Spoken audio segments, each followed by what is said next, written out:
Give a little bit of background on Jessica before we get started. Jessica is an amazing astrologer, writer, and cultural commentator, and she brings to light the spiritual underpinnings that shape both the personal and collective experience of our time. In her private practice, Jessica draws from her knowledge of many metaphysical traditions to provide her clients with a sense of the big picture. Her readers and students are given an understanding of how they might respond rather than merely reacting to these turbulent times. Jessica trained as a fine artist before graduating in 1973 from Brown University, where she studied Jungian psychology and linguistics. After a few years in a political theatre troupe, Jessica began a study of the symbolic language of archetypes and has been practicing and teaching astrology in San Francisco for 35 years. Now, there are not many websites that I follow religiously, but this is one that I watch all of the time. It's Jessica's mothersky.com. That's mothersky.com. And you can also check out Jessica's fascinating blogs, her two books that I recommend, Soul Sick Nation and At the Crossroads. And I was saying to Maureen the other day that I read about 5 books a week, and I have done for a long, long time. And Jessica's two books are literally the most gripping and valuable I've ever had my hands on. Well, Jessica, welcome to our show. Wow. Thank you very much. It's lovely to hear you. You too. I'm so excited, Jessica, to have you on this show. I've told you before. I follow your work very, very closely, and That's just have a lovely. huge amount of respect for you.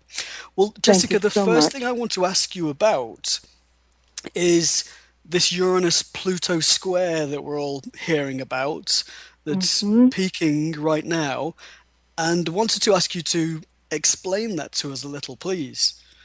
Wow. Well, it's got all the astrologers all hopped up, so you can't find any of us who don't think about it all the time. It's really the main event.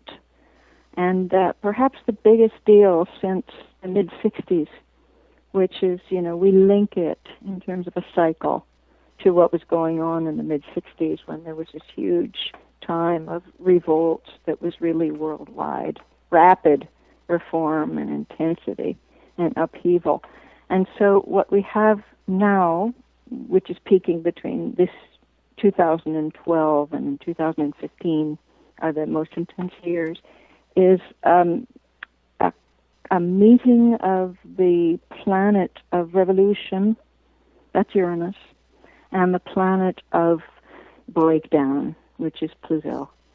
And those two represent cosmic forces which, are in the process of targeting the institutions in our world and the consciousnesses in our world that need it, that need to be shaken up. So I always want to qualify it for people that, it's not just, something to be afraid of, earthquakes are coming, terrible disasters and revolutions. I think one is being asked here to make a leap of faith that is based on the premise that the cosmic forces are only going to target what needs it. Nothing is going to break down that still has viability. But if there are, certain industries, the financial industry that was, the first famous, notorious example of the square, if there's corruption in a government or an industry, then we're going to see it. Does that make sense? It does, absolutely. It really does. I always remember, Jessica, in my reading with you, which I listen to regularly, you said that the planets somehow reflect what needs to occur. hmm Yeah, I mean, there's a kind of a school of astrology that would call itself transpersonal, which is more of the spiritual philosophy behind what we're talking about, which is an assumption that the extreme conditions that humanity is experiencing right now are symptomatic of a situation that needs healing. And that's the reason it's happening. So when we approach these intense events, and 2013 is going to be very intense, we can try, I think, to look at it in a value-neutral way, to not think of it as good or bad, but just about creative disruption so that healing can happen and our complacency can be shaken up in the places where it needs to be shaken up. Well, Jessica, I want to ask you this question. If the planets reflect what needs to happen, do you feel that if as societies we took greater responsibility for delivering change that needed to occur, that we could avert certain happenings? Oh, yes. I'm not the kind of astrologer who believes in prediction. I don't think that anything is fated in that sense. What is Okay. fated, if you will, is the intensity of healing that wants to happen and the cosmic lessons that are going to be taught. But what isn't predictable is whether or not we'll learn. So everything depends on what, as you say, the capacity to have our consciousnesses in the right place. And that isn't written in the stars. That's up to us. So we can take responsibility I and would like to say that there's a huge difference that we would all be well to meditate on between responsibility and reactivity. And what we get so often when the mass mind is freaking out is reaction. But the old-fashioned notion of responsibility, which is, of course, no more or less than the ability to respond, has kind of gone out of favor. I talk about this a lot in both of my books, this notion of responsibility, which used to be an earmark of maturity. I say used to be because it's, I believe, a collective value that has changed over the centuries.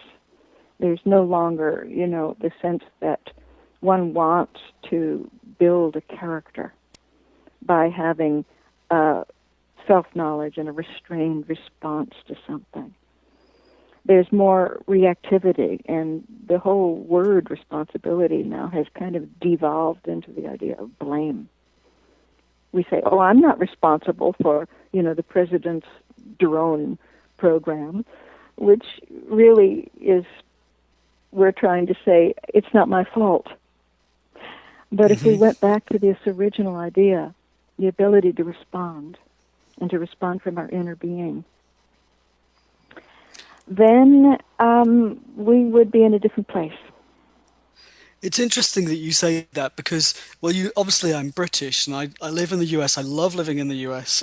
It's a great honor to be here, but I see some of the cultural differences. And one of the things that struck me in the Mm-hmm. presidential campaign was the amount of blame that Mm-hmm. it's almost as though everything that had ever gone wrong or happened in 4 years was only President Obama's fault. So I'm not Mm-hmm. trying to be political, but I believe that I'm responsible or we're responsible. Yes, that's right. I mean, in astrology, it's very explicit. The symbols, the planet Saturn is the symbol of responsibility. And it's also known as karma, which means that I'm aware of the consequences. And the more you take this idea seriously, because we're each born with a Saturn in our chart, which is to say that we each have the potential to evolve through this archetype of responsibility. It's not just given to some people and not to others.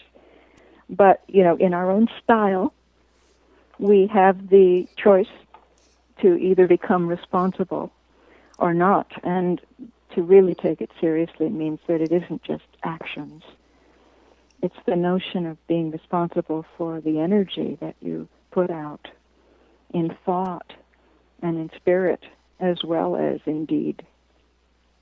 And you don't hear many people talking about that in the public discussion, as you say. That the whole thing is so rigged and really quite silly that the official narrative has been, it's really much more telling, I think, for what it doesn't say than for what it does say. And everybody's running around acting like little children with this blaming thing, like you say.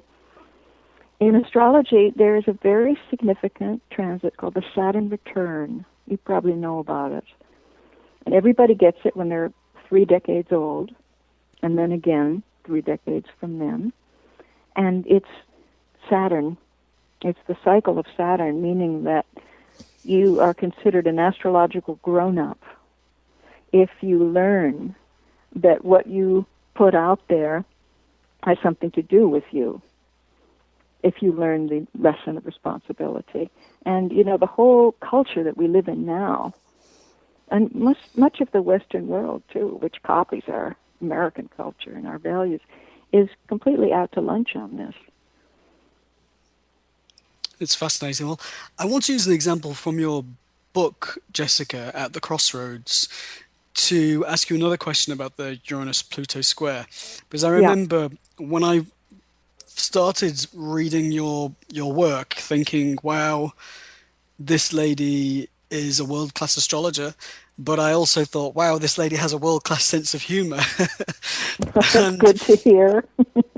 I remember I couldn't put the book down, and it was Saturday night. It was about 3 a.m. I was still reading it, and I read and you possibly don't remember this because you write a lot, but you made a reference to piggy bank, and you said you were talking about the banking scandals, and Yeah. you said something to the effect of, well, it brings a whole new meaning to the term piggy bank.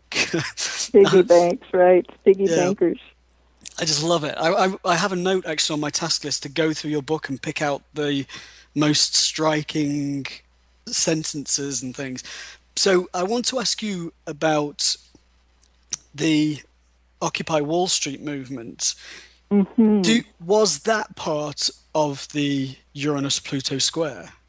Well, astrologers just see that as the quintessential expression of Uranus and Pluto, partly because Uranus is in Aries, which governs activism, not just thinking revolutionary thoughts, but really putting yourself on the line. And Occupy Wall Street was so emphatically about that. Most of them have a lot of money, and it wasn't about going through official channels and waiting and having the PAC, the super PAC funds to influence politicians. It was about going downtown and putting your ass on the line, your physical body.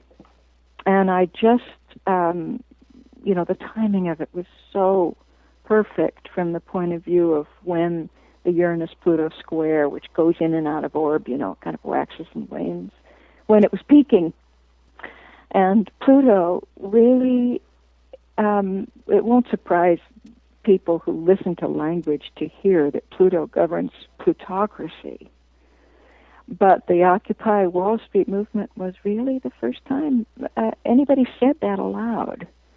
The fact that the U.S. is plutocracy, which literally in the dictionary meaning means that a tiny little group of people Hmm. controls most of the wealth. And so the Occupy Wall Street movement put that into the national conversation, and as we know, it spread like wildfire across the globe and became international because it touched a nerve. It expressed what the transit was about in the most essential terms. Well, I want to ask you, Jessica, about 2013, Hmm. because we know that, as you said, astrologically, it's got to be a challenging and more eventful year. And I've been following very closely the events in the Middle East. I just find it fascinating to look not only at the history of the Middle East, but the Yes. dynamics of the Middle East with Iran and Israel, Hmm. Palestine, Syria, and more. And I want to ask you about energy because the debate about energy and becoming energy independent was really huge in the presidential election. Yeah. So Right. I wanted to ask your view about oil and nuclear energy and this sort of transition from the industrial age. That's right. What's happening there? I think 2013 is a turning point with that huge issue.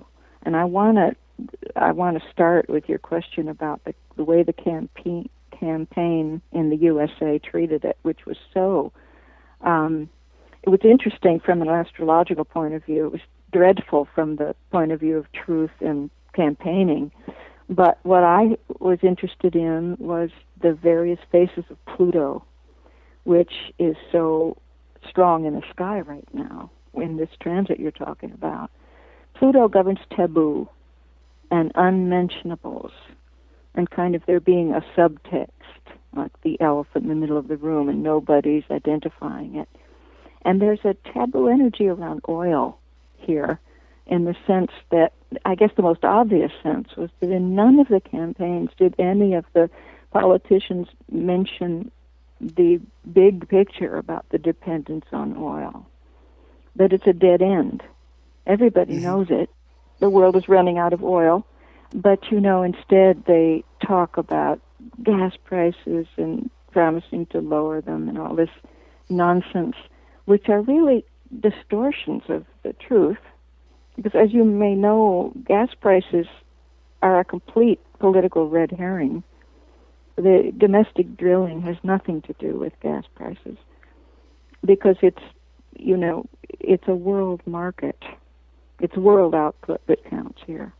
The maximum amount of oil that could possibly be recovered through offshore drilling, in other words, is minuscule. And the interesting thing is that they bought it. So much of the electorate went for this drill, baby drill line, which I think was just unconscionable because every one of those politicians knew that it is sold on the international market. It has nothing to do, the price of gas at the pump has nothing to do with where it's drilled.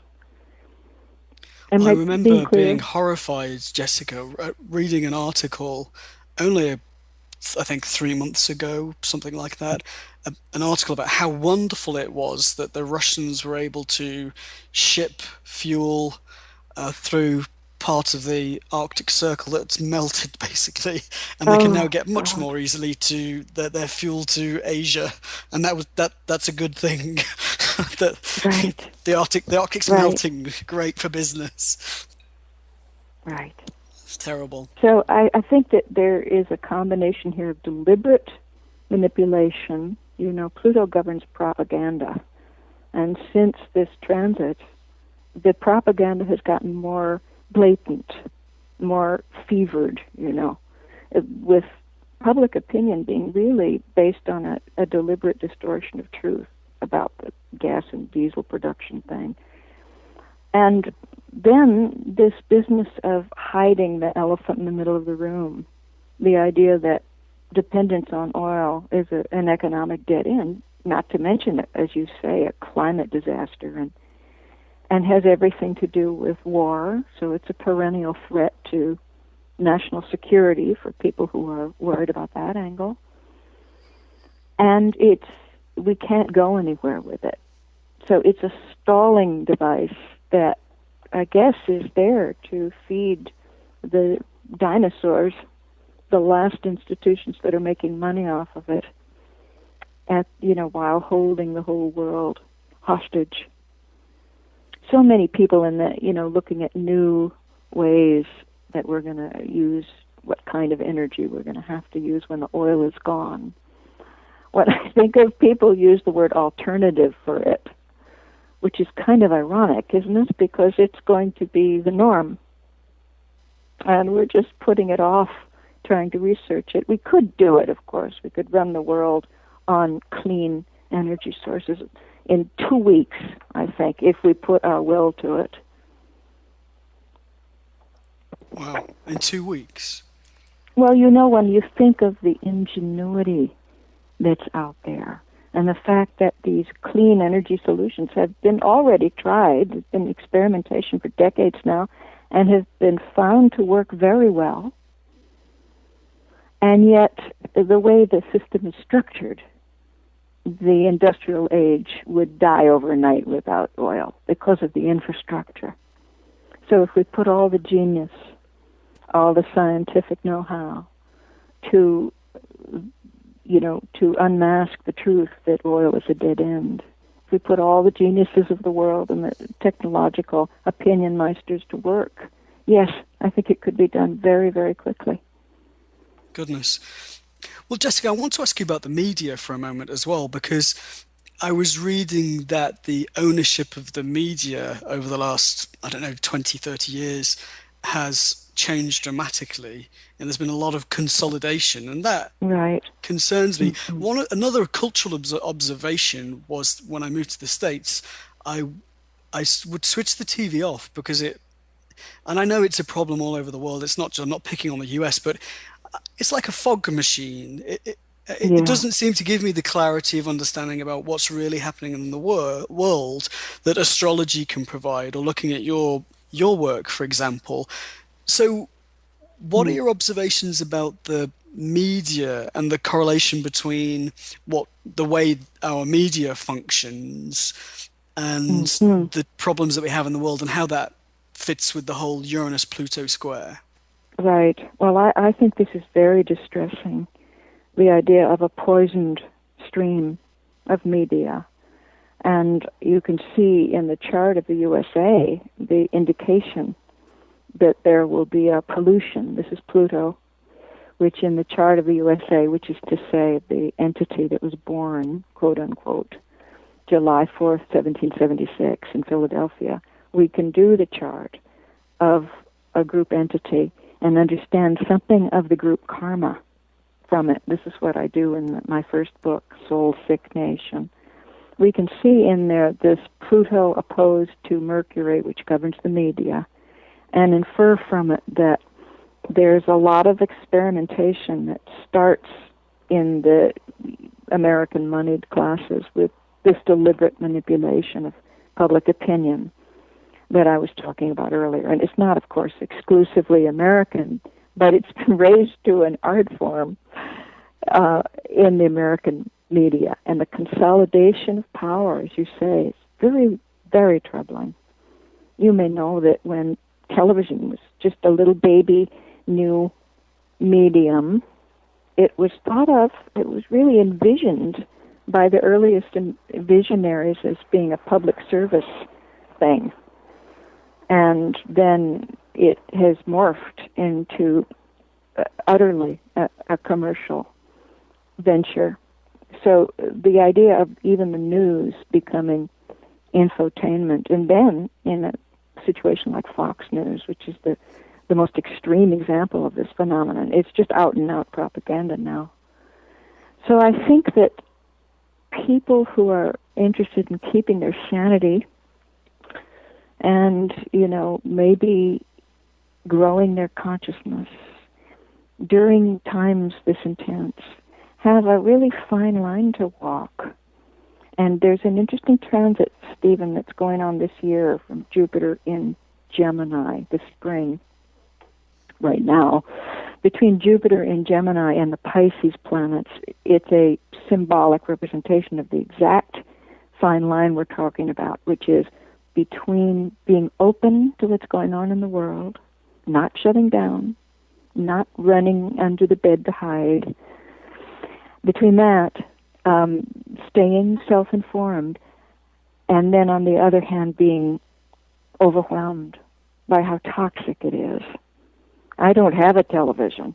Like you say, you just want to shut it off when you realize the mendacity that's going on and the lack of clean information. But this fine line is part of our responsibility, I think, as not just citizens, but human beings who are alive during these times. Because we're children of our era as much as we're children of a country. And I think our responsibility has to do with finding clean streams of media and keeping open to them, not shutting down. Yeah, and it seems to me that there's this theme of purity, purity of Mm-hmm. purpose, purity of fuel, of information. The word purity just Mm-hmm. comes to mind. Now, I know, Jessica, that traditionally we consider Neptune to be the ruler of oil, but your Yeah. view is that Pluto actually rules oil. So I want to ask you, you were explaining about the US natal charts going back to the 1700s, and you mentioned the Hmm. Saturn return phenomena earlier. The US Hmm. is going to have a Pluto return.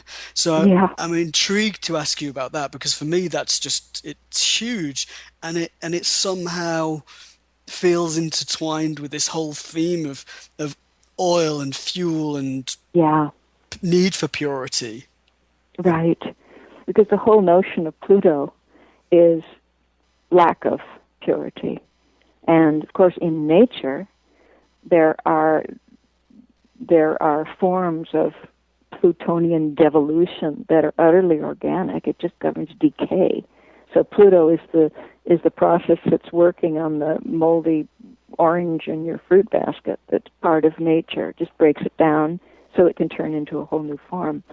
But in the human realm, Plutonian decay um, takes the form very often of corruption and the kind of pollution that we are steeped in now. Although the good news is that with Uranus squaring Pluto, there is a very steep learning curve. Flashes of insight are hitting a lot of people at once about the nature of corruption. So we're waking up to the presence of this decay and corruption, and that's actually the good news. But it's certainly in our face. And you know, one of the examples of this plutonian corruption is we were talking about earlier, this unmentionability of oil, the real truth behind the oil wars, you know, the role that oil has played in these hideous, unnecessary, toxic wars that the U.S. Pentagon has been waging. So that is a more Plutonian exercise than anyone is willing to admit. The whole notion of an oil war, you know, Stephen, we didn't have this in earlier generations. This is a new peculiarity of our age. So as you say, the intertwinement of oil, this addiction we've developed in the machine age to this one black goop, which is interesting. It's made of decay, right?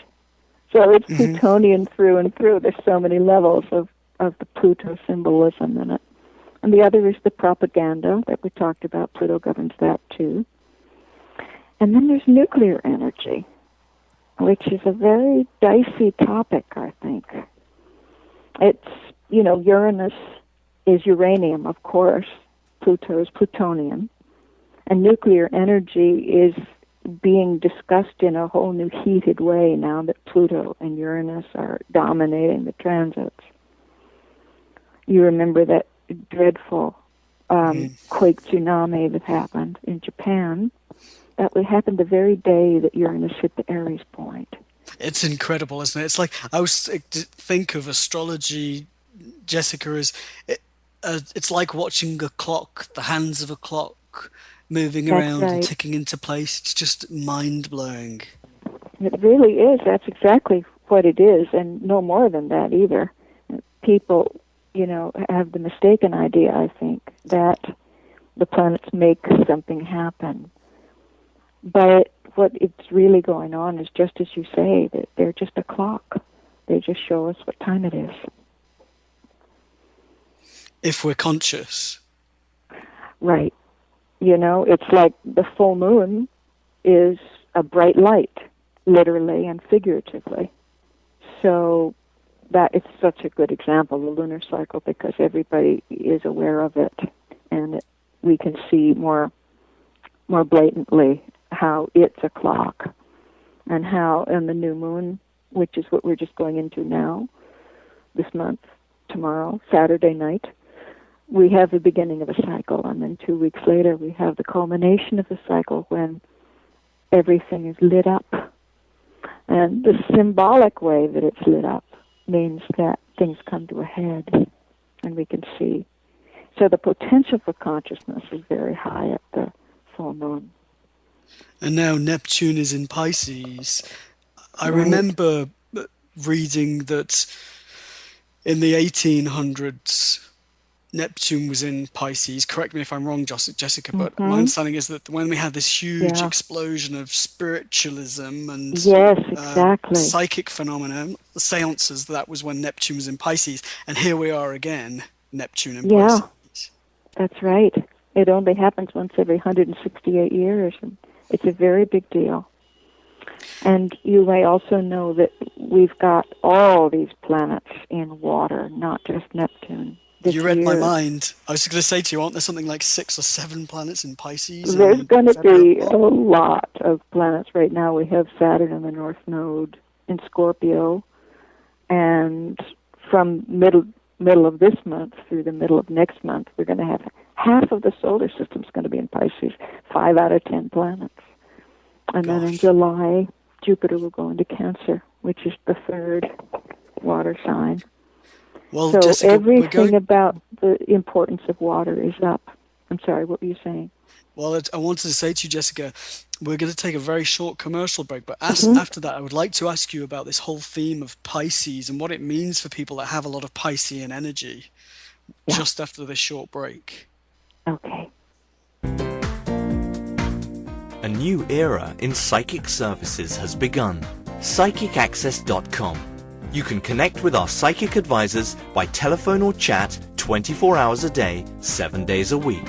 All of our psychic advisors are interviewed, fully verified, and accuracy tested, assuring you quality service. We're living in some very troubled times right now. More and more, the world's problems are affecting us on a personal level. You don't have to deal with this alone. Our highly accurate psychics, caring advisors, and talented mediums can help with situations you are currently experiencing and can let you know what the future may hold for you. All new customers get a free 6-minute reading. All you have to do is register. Why not visit us now and get a free reading at psychicaccess.com.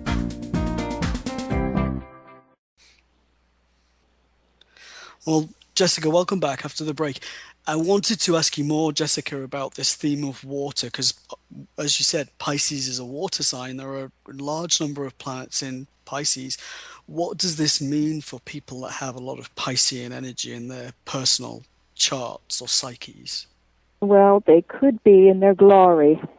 It depends, as always, on how we use what we have, but the potential is for people who are already sensitive to water and who kind of run that energy as their native state to deepen their understanding of what makes them tick. Because it's as if the outer environment now is supporting, especially strongly, who they are inside. And this is an important point because water, of all the 4 elements, is the one that's least understood, I think, in the modern world because of, the way that humanity in our times is kind of skeptical about things that they can't see, to the point of, not having a clue about such things as psychic impact, and even the emotional realm is given short shrift. So it becomes very important to make use of a period like 2013, where, especially this spring, February and March, when there's so much Pisces affecting everybody, and the people who already are used to water, it's a familiar place for them to be. Emotional sensitivity and psychic receptivity can, I would hope, feel more validated. They're the ones who have something to teach the rest of us. Yeah, not on this theme of purity and Mm-hmm. sensitivity, sensitive to the planet, sensitive to resources, sensitive to each other, sensitive to integrity. Mm-hmm. The whole emotional realm, it's kind of nice to see psychologists finally talking in terms of emotional intelligence. Don't know if you've noticed that, but when I was learning psychology, years ago, nobody talked about emotional intelligence. Intelligence was, strictly speaking, a mental phenomenon. And in astrology, we would say it was given over to air. Air is pure cognitive thought. But these days, for them to concede officially that there could be such a thing as emotional intelligence is the kind of thinking and awareness I think that people are getting more and more hip to. They're getting more and more hip to what water is. And it's happening physically. On the physical level, people are going to be, I think, all year, more sensitized to the pollution of our waterways and the scarcity of clean drinking water, and all these really unprecedented crises that are happening because of global warming, such as rising sea levels. This is not something that human beings are already equipped to deal with. We have to dig inside of ourselves and come up with a response. Well, I want to ask you, Jessica, on this subject of purity, about some of the dreadful events we've seen in the US, the shootings we've seen, and my understanding, and can you correct me if I'm wrong, my understanding is that Uranus does govern shootings. Is that correct? Did you say Uranus? Yes. It's all really shocking, sudden events.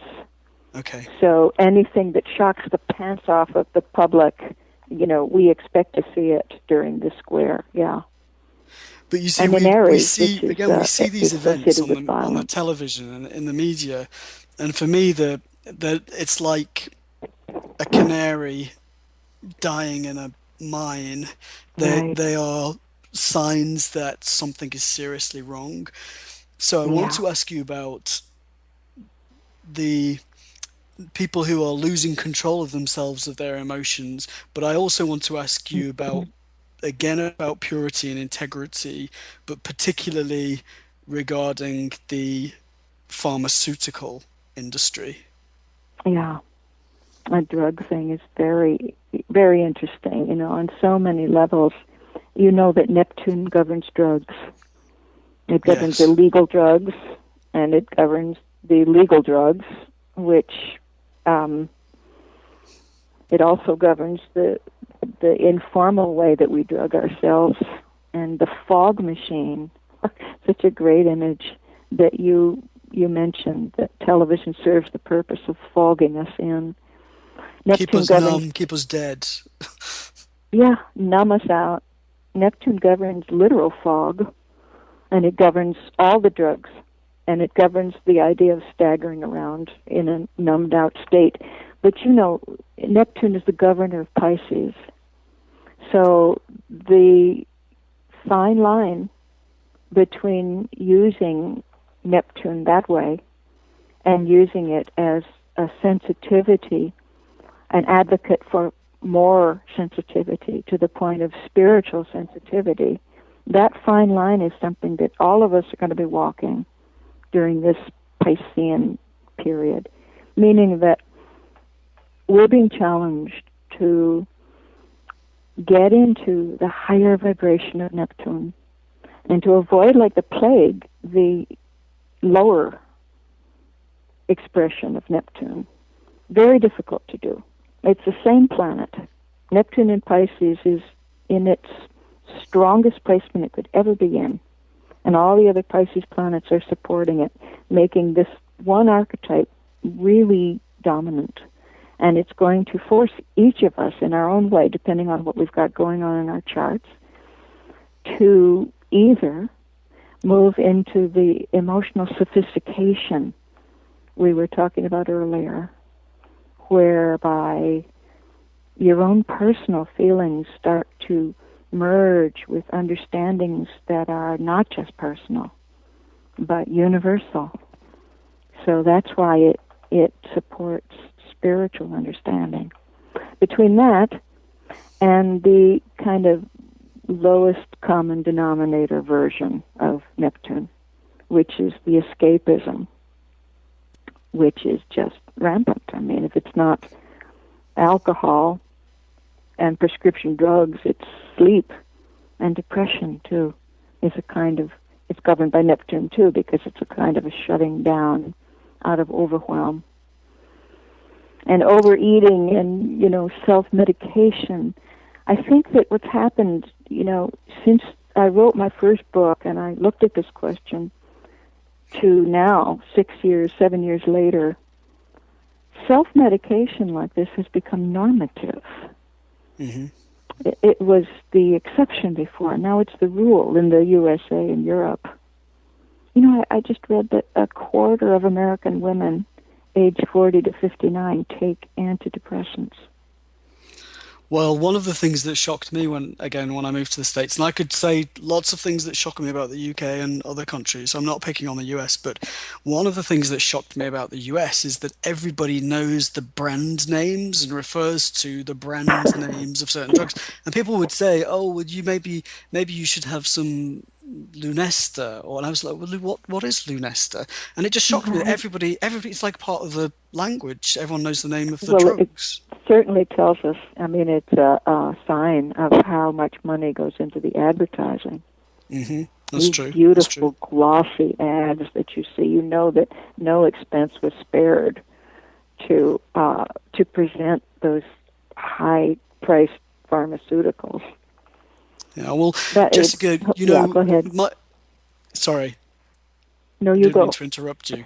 I was just excited because we talked about piggy bank, and I want to ask you then if I would like to see the pharmaceutical industry come under the spotlight and held accountable. Yeah.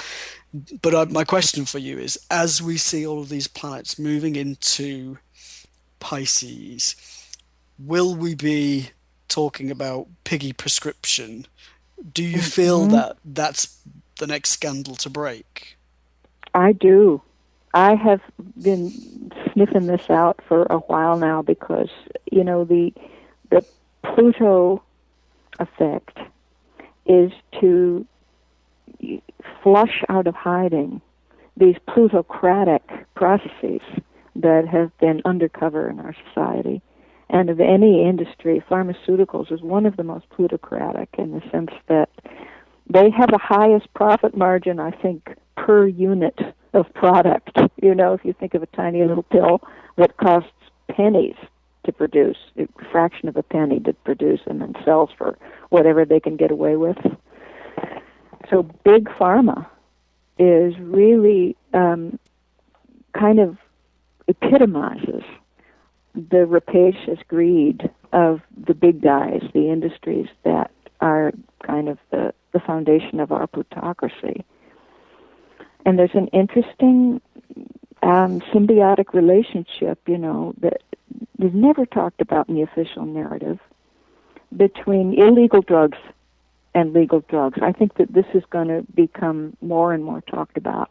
I think Pisces is going to stimulate controversy here because it's a kind of an unconscious theme floating around in the mass mind, and there's going to be a lot of reactivity, and idiots are going to be blathering on about nonsense. But there's also going to be some pointed questions asked, like you suggest. For example, the notion that the war on drugs, so-called, is not working. It's been a complete failure. It's cost trillions and trillions of dollars, right? This war on drugs and the wiping out of marijuana crops in Mendocino County. Meanwhile, there are geopolitical aspects which are staggeringly important to consider to the whole global economy, like the trafficking and selling of illegal drugs, which I think is probably the most stunning financial success story of our era. It's thought to be, $400 billion a year industry. And then, there's so many interesting things about this that people will start to ask if they just follow the dots and keep looking. They will find, that it's not a new idea, but I think it'll be talked about more and more, that the violent sales networks, for the drugs that are destroying Mexico And, civilization as we know it in Latin America is really hanging in the balance from these networks, but they exist to satisfy demand up north. In the Yeah, well, I USA, find it it's fascinating putatively to civilized country. reflect upon Greece and Latin America. So we know about the Mayans and Peru, all these wonderful Yeah, civilizations and monuments in Latin America, and then we know about the heritage of Greece, and I find it just so symbolic that Greece is the country in Europe that's been collapsing that's economically or right. collapsing the most. Isn't that interesting? Yeah, Yeah, it really is. right. And this notion of civilization, too, that you bring up, Stephen, the sign Capricorn in astrology is associated with this whole notion of civilization. And, Pluto is in Capricorn. Since 2008, the planet of complete breakdown and renewal, which only happens every 2.5 centuries, is in the sign of civilization. So it's not just that these different crises are happening in these different countries. From the big picture point of view, it's the whole concept of civilization, which is crumbling in the group mind. And by that I mean that our definition of what is civilized is what's transforming. So I think that's the astrologer's answer for why it had to be Greece. It's just You see what I mean? nothing's Because it per epitomizes chance. something, and that something is going through a sea change. Yeah. Well, Jessica, I want to ask you about children. I'm blown away by the accuracy of astrology, and I love hearing what you have to say. And I think about natal charts and individuals, and the fact that children being born are coming into a very different world, but they're coming in with very different charts. Right. What do the charts of children being born now tell Mhm. us about where we are and maybe where we need to go?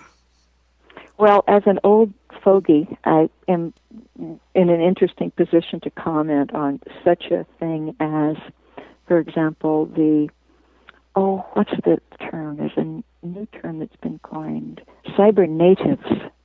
This isn't the infants, but little babies that have been born since 1993 is when astrology pegs the milestone, because it was when Uranus conjuncted Neptune in the sky. And we see that as kind of the inauguration of the era of when computers became not just a peculiarity and a side issue anymore, but became absolutely central to public life. And so children born since then, and even more children born since the Uranus-Pluto square within the post-cyber era, I believe that they're neurologically wired differently. And many people talk about this, especially geezers like me, that the young people, it's not just that they know how to work these things. We always have to ask them when our machines break down, and they always know. It's not just that they know the skills, it's that their minds are wired differently. Well, I'm Jessica, thinking a you lot read my about... mind completely, because the question I wanted to Mhm. ask you is just that. I was going to say to you, do technological developments change the way we function internally as well as what we're doing Mhm. externally? So you've Well, I think that the neurologists are just beginning to look into this. They tell you that the brains of people who grew up in a cyber world are wired differently. But we can see sociologically the huge changes, just the way of raising a generation of babies who, well, this is a pet peeve, so, but as an example, the number of mothers who are pushing and fathers who are pushing their baby carriages down the street and they're yakking on a cell phone. And Hmm. you know, there's this kind of lack of ambient awareness that goes on when in a world where the cell phone has sort of broken down the division between private space and public space. You know, it's become permissible and completely normative to have a loud conversation on the bus on your cell phone. So a lot of different changes have happened, and when I think of a child growing up in that kind of with that kind of a parental relationship where the prioritization of this disembodied voice on the phone instead of pointing out to your child all the little things about the walk you're taking together makes me very sad. Well, because again, it's the theme of purity of presence and Right. being conscious. Well, Jessica, we're Hmm. almost out of time, and I could speak to you forever, but I want to ask you, for our listeners, where, when, and how do they find out more about your work and what you're going to be doing this year? Well, you know, my website is the headquarters. It's mothersky.com, Mothersky, no space. And I write a blog about the key things that are going on in the world, a monthly blog about the things which grab the headlines. And we try to talk about the meaning behind them, the larger picture of what they mean. And I also have a Sky Watch every month that people can subscribe to. And that talks about what transits are going on and how they might affect our natal charts. And I also have a lecture series. There's just no dearth of information out there. It's wonderful. Well, Jessica, I don't know how to thank you enough. I want to say to you, and I mean this very genuinely, you're one of the people, one of the very few people that have really woken me up. And I Oh, know that what you're a waking a wonderful lot of people honor. up and having a big influence. So I want to thank you for that and thank you for being with us. Thank you so very much, Stephen. And keep up the good work. We love it. Can't get enough All of it. right. Back Okay. at you. Thank you, Jessica. Hello, my name is Res Miranda. If you're having relationship, career, or life issues, I'm inviting you to experience what it's like to have access to professional, highly accurate psychics and spiritual advisors you can trust to care and help you. Register now to get your free 6-minute reading by telephone or chat. Get answers, get access, psychic access 24 hours a day, 7 days a week. PsychicAccess.com. You know, the financial industry that was, the first famous, notorious example of the square. If there's corruption in a government or an industry, then we're going to see it. Does that make sense? It does, absolutely. It really does. I always remember, Jessica, in my reading with you, which I listen to regularly, you said that the planets somehow reflect what needs to occur. Hmm. Yeah, I mean, there's a kind of a school of astrology that would call itself transpersonal, which is more of the spiritual philosophy behind what we're talking about, which is an assumption that the extreme conditions that humanity is experiencing right now are symptomatic of a situation that needs healing. And that's the reason it's happening. So when we approach these intense events, and 2013 is going to be very intense, we can try, I think, to look at it in a value-neutral way, to not think of it as good or bad, but just about creative disruption so that healing can happen and our complacency can be shaken up in the places where it needs to be shaken up. Well, Jessica, I want to ask you this question.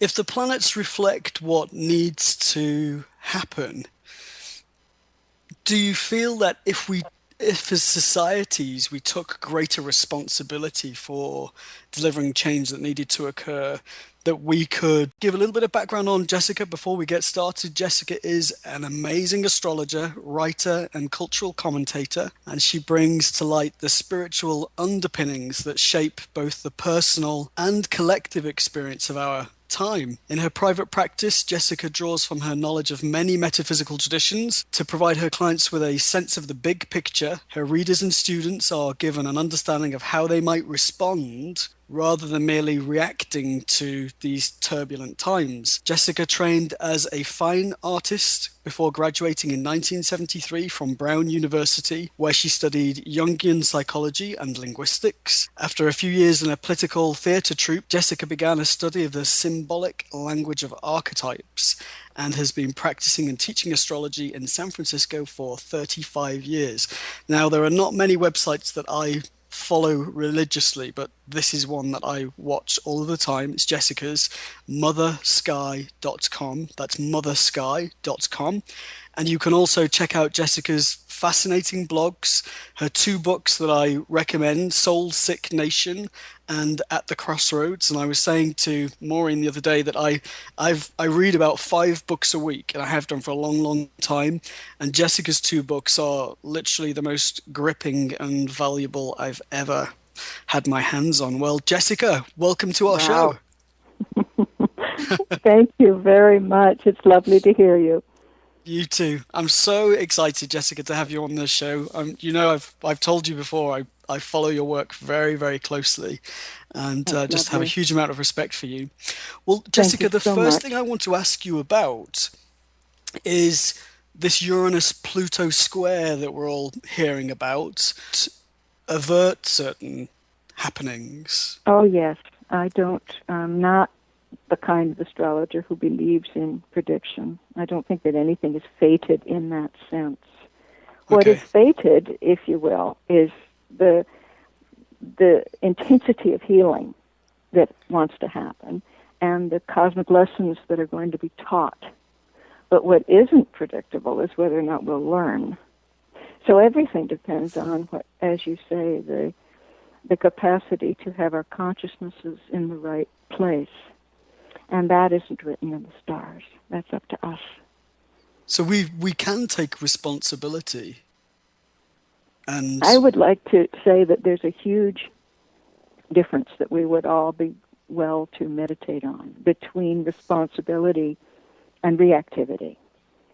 And what we get so often when the mass mind is freaking out is reaction.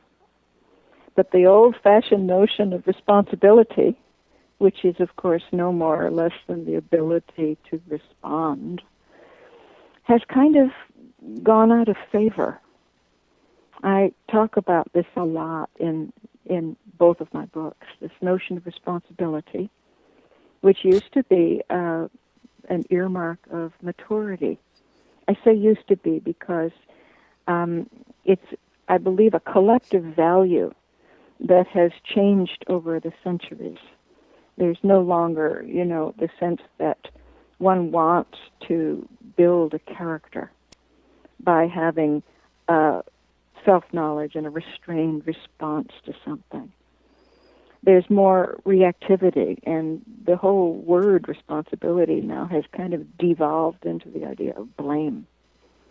We say, oh, I'm not responsible for, the president's drone program, which really is, we're trying to say, it's not my fault. But if we went back to this original idea, the ability to respond, and to respond from our inner being, then we would be in a different place.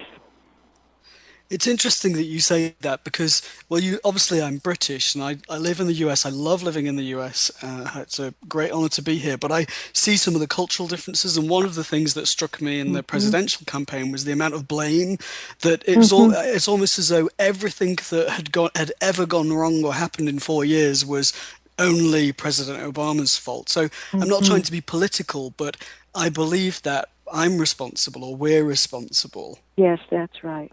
I mean, in astrology, it's very explicit. The symbols, the planet Saturn is the symbol of responsibility. And it's also known as karma, which means that I'm aware of the consequences. And the more you take this idea seriously, because we're each born with a Saturn in our chart, which is to say that we each have the potential to evolve through this archetype of responsibility. It's not just given to some people and not to others. But, in our own style, we have the choice to either become responsible or not. And to really take it seriously means that it isn't just actions. It's the notion of being responsible for the energy that you put out in thought. And That's peaking right now, and wanted to ask you to explain that to us a little, please.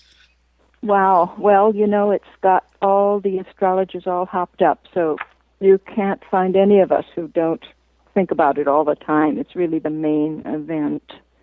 And perhaps the biggest deal since the mid-60s, which is, we link it in terms of a cycle to what was going on in the mid-60s when there was this huge time of revolt that was really worldwide, rapid reform and intensity and upheaval.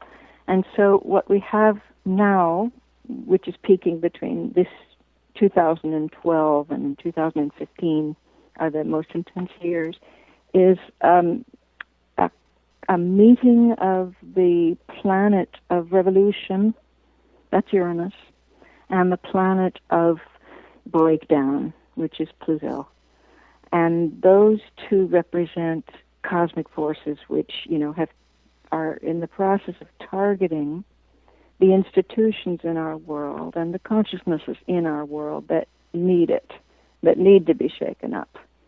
So I always want to qualify it for people that, it's not just, something to be afraid of, earthquakes are coming, terrible disasters and revolutions.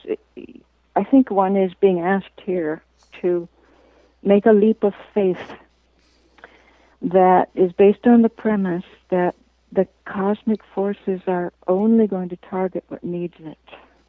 Nothing is going to break down that still has viability. But if there are, certain industries